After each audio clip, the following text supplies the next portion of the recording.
بسم الله الرحمن الرحيم الحمد لله والصلاة والسلام على سيدنا محمد وعلى آله وأصحابه أجمعين أما بعد الحمد لله آج ہماری تلاوت کا آغاز 7ویں پارے سے ہوا وَإِذَا سَمِعُوا مَا أُنزِلَ إِلَى الرَّسُولِ تَرَىٰ أَعْيُنَهُمْ کچھ اہل کتاب میں سے حق شناس بھی ہوتے ہیں، حق پرست بھی ہوتے ہیں۔ حبشہ کا شاہ حبشہ عیسائی تھا، اہل کتاب تھا، حق شناس تھا، حق پرست تھا۔ کچھ اہل کتاب میں سچائی کو قبول کرنے والے بھی ہوتے ہیں۔ ان کا تذکرہ فرمایا جب مسلمان وہاں تشریف لے گئے، ہجرت کی۔ حضرت جعفر رضی اللہ تعالیٰ عنہ اس کے امیر تھے، تو مشرکین مکہ پیچھے سے آئے کہ انہیں جلا وطن کر دو اپنے ملک سے۔ شاہ حبشہ سے کہا، حبشہ کے بادشاہ سے کہا، اس نے کہا ان مسلمانوں کو بلاؤ جن کے بارے میں تم یہ کہہ رہے ہو، میں ان سے پوچھوں، تھوڑا ان سے تعارف لوں۔ حضرت جعفر ابن ابی طالب رضی اللہ تعالیٰ عنہ تشریف لائے، سورہ مریم سنائی۔ جب سورہ مریم سنائی تو ان کی آنکھوں سے آنسو جاری ہو، ان کی آنکھوں سے آنسو جاری ہو گئے، اور اس نے صاف کہہ دیا میں نے جلا وطن نہیں کروں گا۔ اللہ کے نبی صلی اللہ علیہ وسلم نے اس کے بارے میں سن رکھا تھا، یہ عیسائی بادشاہ ہے، ظلم کرتا بھی نہیں ہے اور ظلم کرنے بھی نہیں دیتا، اور پھر اسی کا نتیجہ نکلا، آخرکار یہ شخص مسلمان ہوا، اور اس کی رعایا کے بہت سارے لوگ بھی اسلام انہوں نے قبول کیا۔ تو اسی کا تذکرہ فرمایا کہ کچھ لوگ ایسے ہیں جو قرآن سنتے ہیں تو ان کے آنکھوں سے آنسو جاری ہو جاتے۔ واقعی قرآن کی تاثیر تو یہی ہے، اللہ ہمیں بھی ایسا دل نصیب فرما دے اور ایسی خشیت نصیب فرما دے کہ قرآن کی یہ تاثیر اللہ ہمیں بھی اپنی زندگی میں عطا فرمائے۔ قرآن تو واقعی ایسی چیز ہے، لیکن جب دل بہت زیادہ زنگ آلود ہو جاتا ہے اور اس کے اندر بہت ساری شہوت کی گندگیاں ہوتی ہیں تو پھر آدمی قرآن کا وہ مزہ نہیں دے پاتا جو اصل قرآن کی تاثیر ہے، ورنہ قرآن میں یہ تاثیر موجود ہے۔ اسی کا تذکرہ فرمایا، پھر ساتھ بتایا کہ حلال حرام کا اختیار اللہ کے پاس ہے۔ جن چیزوں کو اللہ حلال کر دے کسی کے لیے جائز نہیں ہے، یہ کوئی پرہیزگاری نہیں ہے اور یہ کوئی تقوی نہیں ہے کہ اللہ کی حلال کردہ چیزوں کو حرام کر دے اور ان کو استعمال کرنے سے اپنے آپ کو روک لے۔ اللہ کی حلال کردہ چیزیں ہیں، ہاں جن چیزوں کو اللہ نے حرام قرار دیا ہے یہ بھی اللہ کو اختیار ہے، اس سے پرہیز کرنا تقوی اور پرہیزگاری ہے۔ پھر قسموں کی قسمیں ذکر فرمائی اور ان کا کفارہ ذکر فرمایا۔ ایک قسم تو لغو ہوتی ہے، لغو قسم یہ ہوتی ہے کہ آدمی کے خیال میں ایک بات سچ تھی اور اس پر قسم کھائی لیکن ایسا تھا نہیں، حقیقت کے خلاف تھا، یہ لغو ہے، اس پہ کوئی کفارہ نہیں ہے۔ دوسری صورت قسم کی ہے کہ آدمی یوں قسم کھائے کسی مستقبل کے کسی کام کے ہونے پر، کرنے پر کوئی وعدہ قسم کھائے اور پھر اس قسم کو پورا نہ کرے تو اس قسم کا کفارہ ہے، اس قسم کا کفارہ ادا کرنا پڑے گا، اس کا تذکرہ فرمایا۔ پھر شراب اور جوا اور بت اور یہ گندگیاں، فرمایا یہ شیطانی گندگیاں ہیں، یہ شیطانی کام ہے، اس سے دلوں میں عداوت پیدا ہوتی ہے، دلوں میں نفرتیں پیدا ہوتی ہیں، بغض پیدا ہوتا ہے۔ ان گندگیوں سے دور رہو، ان گندگیوں سے دور رہو۔ رسول اللہ صلی اللہ علیہ وسلم فرمایا کرتے تھے شراب پینے والا ایسا اللہ کے ہاں مجرم ہے جیسے بتوں کی پوجا کرنے والا مجرم۔ شراب پینے والا اللہ کا ایسا مجرم ہے جیسے بتوں کی پوجا کرنے والا اللہ کا مجرم ہے۔ اس سے فرمایا شارب الخمر کعابد الوثن، شراب کا پینے والا جیسے بتوں کی پوجا کرنے والا ہے۔ کبھی تصور بھی نہیں تھا مسلمان بھی شرابی ہو سکتے، لیکن اب تو یہ اسٹیٹس بن گیا ہے، اب تو یہ اسٹیٹس بنا گیا ہے۔ اوپر اونچی محفلوں کا معیار یہ ہے کہ وہاں شراب ہو، بڑی ہوٹلوں کا معیار یہی ہے کہ شراب ہو، یہ تو اب اسٹیٹس بن گیا ہے۔ تو مسلمانوں میں کبھی تصور نہیں تھا، اس لیے کہ اللہ کے نبی فرمایا کرتے تھے شراب تمام برائیوں کی جڑ ہے، ام الخبائث ہے، تمام گندگیوں کی ماں ہے یہ۔ اور جب آدمی شرابی ہوتا ہے تو اسے اپنی ماں بہن بیٹی کا بھی تمیز باقی نہیں رہتی، اپنے رشتوں کی بھی تمیز باقی نہیں رہتی۔ اللہ اس گندگی سے ہمیں اور مسلمان قوم کو اور مسلمان بچے بچیوں کو محفوظ فرمائے۔ فرمایا یہ ایسا ہے جیسے پوجا کرنا، اور وہ بھی بت کی پوجا کرنا ہے، اس کی مذمت فرمائی۔ پھر فرمایا احرام کی حالت میں شکار نہیں کر سکتے، خشکی کا شکار نہیں کر سکتے، اس کا تذکرہ فرمایا۔ ہاں بحری شکار ہو وہ کر سکتے ہیں، اور پھر ساتھ ساتھ بیت اللہ کی عظمت کا تذکرہ فرمایا۔ بیت اللہ کی یہ شان ہے کہ اس کے اطراف کا ایک بڑا حصہ کو بھی حرم کہا جاتا، حرم کہا جاتا، حرمت والی جگہ۔ حضرت عمر فرمایا کرتے تھے بیت اللہ ایسی حرمت والی اور ایسی امن کی جگہ ہے کہ میرے باپ کا قاتل خطاب بھی اگر بیت اللہ میں قتل کر کے حرم میں داخل ہو جائے تو میں اس کو قتل نہیں کروں گا جب تک کہ وہ حرم سے نکل نہ جائے، اس لیے کہ امن کی زمین ہے، حرمت کی زمین ہے، احترام کی زمین ہے، اس کا تذکرہ فرمایا۔ پھر اہل ایمان کو تلقین فرمائی بلا وجہ کے سوالات، بے مقصد سوالات نہ کیا کرو۔ مشرکین کا غلط نظریہ تھا کہ کچھ جانوروں کو انہوں نے غیر اللہ کے نام پہ مان رکھا تھا، اور ان کے نام بھی تجویز کر رکھے تھے، صاحبہ، وسیلہ، ایسے نام، اور یہ انہوں نے نظریہ بنا رکھا تھا کہ ہم انہیں نہیں کھا سکتے، ہم ان سے استفادہ نہیں کر سکتے، ہم ان سے نفع نہیں اٹھا سکتے۔ اللہ رب العزت نے فرمایا اسلام میں ایسی کوئی حرمت نہیں ہے، دین میں ایسی کوئی حرمت نہیں ہے، اس کا تذکرہ فرمایا۔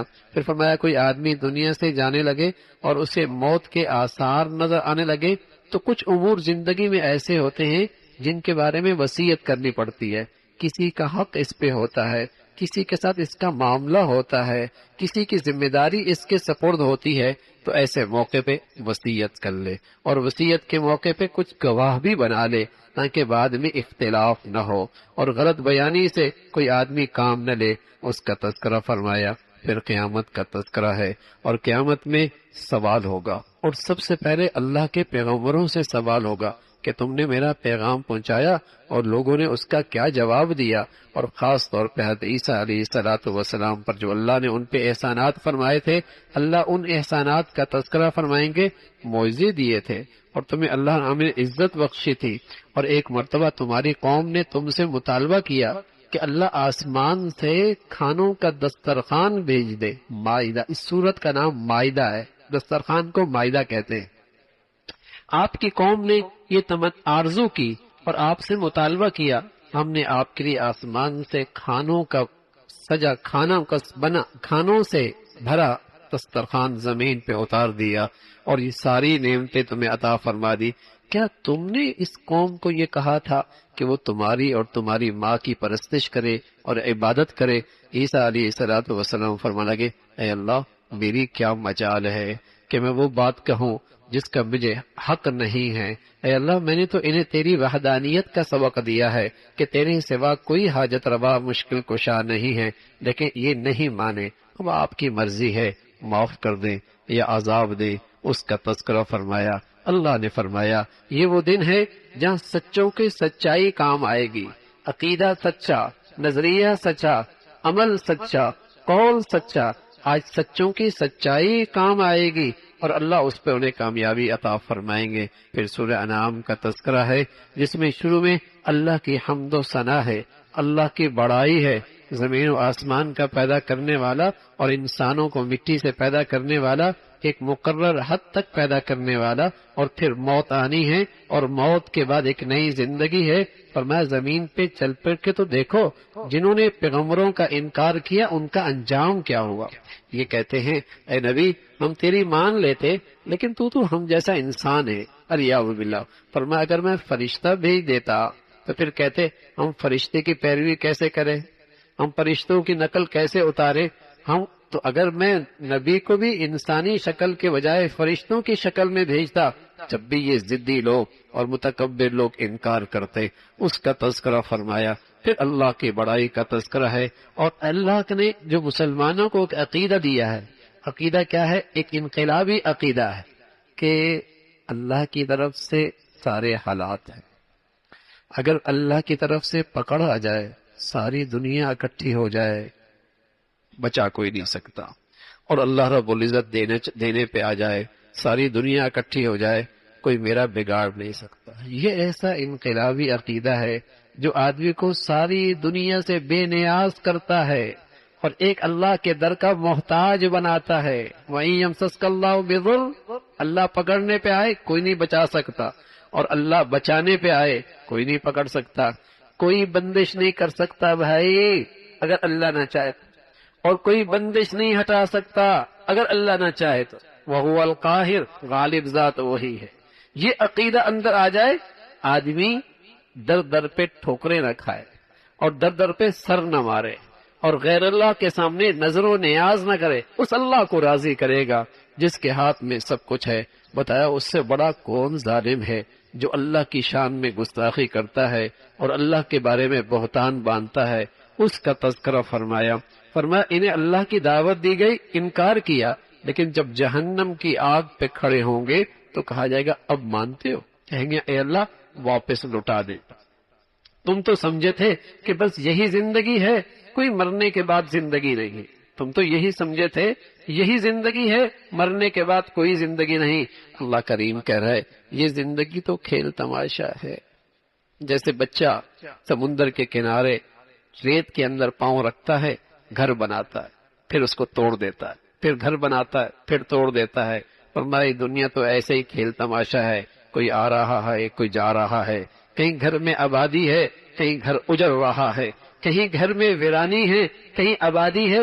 یہ دنیا تو ایسے ہی تماشا ہے، گھر تو وہ ہے، زندگی تو وہ ہے، ہمیشہ کی زندگی تو وہ ہے۔ اس کا تذکرہ فرمایا، پھر فرمایا اللہ اپنے رسول بھیجتا ہے، حق سچ کا پیغام دے کر بھیجتے ہیں، اور پھر لوگوں کو تنبیہ کر کے پکڑتے بھی ہیں۔ شاید لوگ اللہ کی طرف رجوع کر لیں، ان پر حالات بھی آتے ہیں، شاید اپنی غلطیوں پہ ندامت آ جائے۔ پھر اللہ کا ایک انداز اور بھی ہے، جو اللہ کی نافرمانی کرتا ہے اللہ اس کے لیے ہر قسم کے دروازے کھول دیتے ہیں، خوشحالی کے دروازے کھول جاتے ہیں، فراوانی کے دروازے، ہے اللہ کا نافرمان سارے دروازے کھل جاتے ہیں، خوب مل رہا ہوتا ہے، خوب مل رہا ہوتا ہے، آگے بڑھ رہا ہوتا ہے، لیکن اللہ ایسی پکڑ فرماتے ہیں کہ توبہ کی بھی مہلت نہیں ملتی۔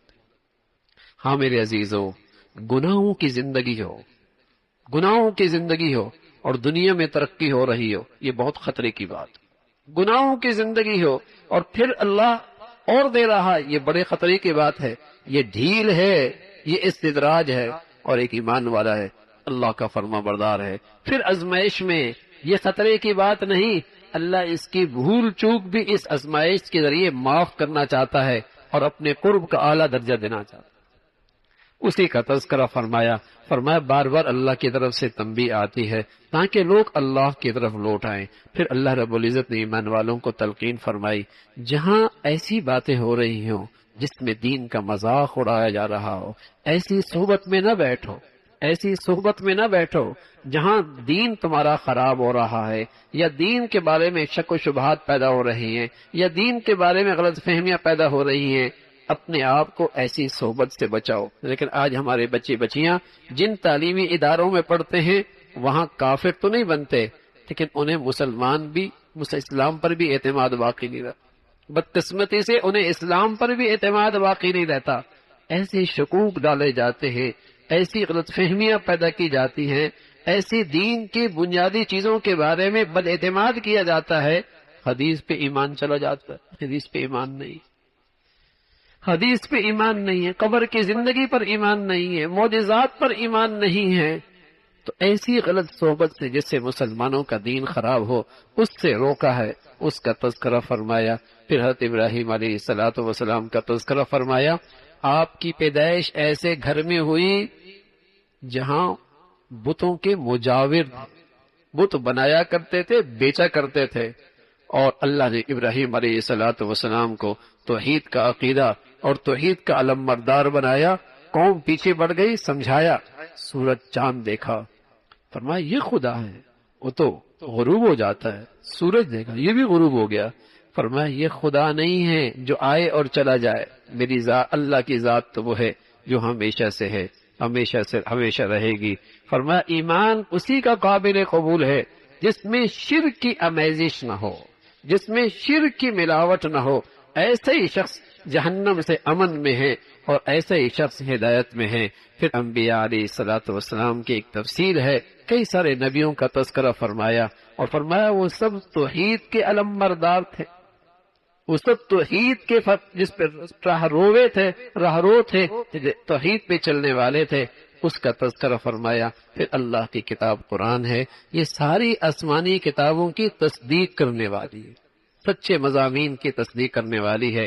قیامت کا تذکرہ ہے، جیسے انسان ماں کے پیٹ سے اکیلے آیا، قبر سے بھی اکیلے اٹھے گا، قبر سے بھی اکیلے اٹھے گا، اور اللہ کی قدرت ہے، اس کے لیے یہ سارا نظام دوبارہ پیدا کرنا کوئی مشکل نہیں ہے۔ دیکھتے نہیں کس طریقے سے گٹلی کے اندر سے اللہ درخت پیدا کرتا ہے، کس طریقے سے دانے کے اندر سے اللہ رب العزت سبحان اللہ پوشے پیدا کرتا ہے۔ یہ کون ذات ہے زمین کے اندر سلیقے سے گٹلی کے اندر گٹلی کو پھاڑے، دانے کو پھاڑے، اس میں کومپل نکالے اور پھر کومپل کی گرم سرد ہواؤں میں حفاظت کرے، پھر اسے پروان چڑھائے اور پھر اس کے اندر پھل ڈالے اور ذائقہ پیدا کرے اور رنگت ڈالے، ایک اللہ کی ذات ہے۔ اس اللہ کی قدرت اسی کی شان ہے، اللہ کی قدرت کا تذکرہ ہے۔ فرمایا زمین ایک ہے، کھاد ایک ہے، پانی ایک ہے، لیکن آنے والے پھلوں کی ذائقے بھی مختلف ہے، رنگت بھی مختلف ہے، سائز بھی مختلف، رنگت بھی مختلف، ذائقے بھی مختلف ہیں۔ کھاد ایک ہے، پانی ایک ہے، زمین ایک ہے، محنت ایک جیسی ہے۔ یہ کون ذات ہے جو رنگت بھرتا ہے، ذائقے ڈالتا ہے، سائز بناتا ہے؟ یہ اللہ کی ذات ہے۔ فرمایا تم نے اللہ کو پہچانا نہیں، اس لیے اللہ کے ساتھ شریک ٹھہراتے ہو۔ وہ ذات تو وہ ہے جو ہر چیز کا خالق ہے، تم اسے اس دنیا میں نہیں پا سکتے، لیکن اللہ تمہیں دیکھ لیتا ہے، اللہ تمہارے ہر چیز کو دیکھتا ہے۔ اس کی بڑائی، اس کا عظمت کا تذکرہ فرمایا۔ فرمایا مشرکوں کے نام نہاد خداؤں کو بھی گالی مت دو، مشرکوں کے نام نہاد خداؤں کو بھی گالی نہ دو، اس لیے کہ وہ اپنی جہالت کی وجہ سے تمہارے سچے خدا کو گالی دے، تمہارے سچے رب کو برا بھلا کہیں گے۔ اسی کا تذکرہ فرمایا۔ فرمایا جب تکبر ہوتا ہے اور عناد ہوتا ہے، اللہ ان کے دلوں کو ہدایت سے پلٹ دیتا ہے، وہ اندھے بہرے ہو جاتے ہیں، سچ دیکھتے ہیں، دلائل دیکھتے ہیں، معجزے دیکھتے ہیں، حق دیکھتے ہیں، قبول نہیں کرتے، اس لیے کہ ان کے دل پلٹ چکے ہیں ان کے اندر کی گندگی کی وجہ سے۔